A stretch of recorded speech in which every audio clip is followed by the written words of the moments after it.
Well, 69% of Americans want to outlaw super PACs altogether. So this is yet another issue where Republicans seem very much at odds with what people in the country want in general. We see that with national government-provided health care. We see it with a number of different issues, and Americans just don't like super PACs. Almost 7 in 10 say that they should be completely illegal, according to a new ABC News Washington Post poll, and 70% of Democrats, 55% of Republicans, and almost 80% of independents say outlaw super PACs altogether. I mean, people in general will not let the fact that they don't understand an issue keep them from having a strong opinion on the issue. And even though many people don't really understand what a super PAC can do, what it can't do, what it is, they know enough to know they don't like it. And, right. and that's actually fine with me.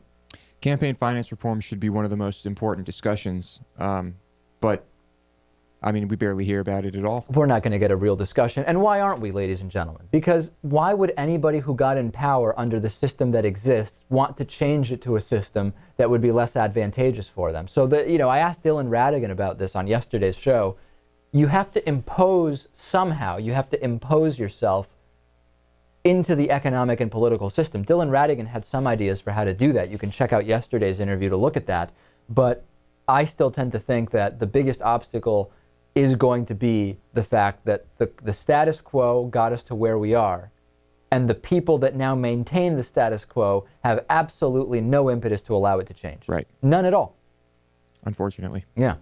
You'd think people who are close to retirement might have a change of heart and say, no, you know why? No. Because the money, the places they get money from are funding the people that are coming up after them. And if they started to say, well, I won't be here, so I'm going to try to make a change, they will get figuratively killed by those that gave them money that still want to fund their replacements. Could be. No question. Yeah. On today's bonus show, we'll talk about Russia continuing to sell weapons to Syria in spite of the incredible humanitarian disaster that's going on there. We'll talk about Girl Scouts suing a city. We'll talk about a Little League turning down strip club donations. Please become a David Pakman Show member. We're off to a great start this March. DavidPakman.com/membership. The show is primarily funded, Lewis, by individual memberships. We'll take a break. We'll be back after this. The David Pakman Show at DavidPakman.com.